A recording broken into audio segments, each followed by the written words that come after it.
আসসালামু আলাইকুম। একটা 20 ফিট রাস্তা, এই রাস্তাটা সোজা এসে 20 ফিট রাস্তা এইভাবে চলে গেছে। এখানে একটা জমি বিক্রি হবে, জমির পরিমাণ 3 কাঠা। আমি ভিতরটা দেখাচ্ছি।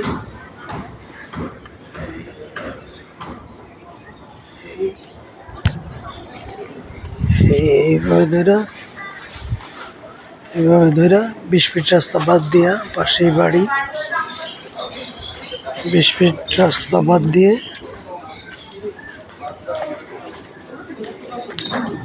এদিকে আবার একটা রাস্তা 10 ফিট চলে গেছে। একটা 20 ফিট রাস্তা বাদ দিয়ে একটা 10 ফিট রাস্তা বাদ দিয়ে জমির পরিমাণ 3 কাঠা। জমিটা বিক্রি হবে। যদি কেউ নিতে চান তাহলে স্ক্রিন নাম্বার দেওয়া আছে, আমার যোগাযোগ করুন। আসসালামু আলাইকুম।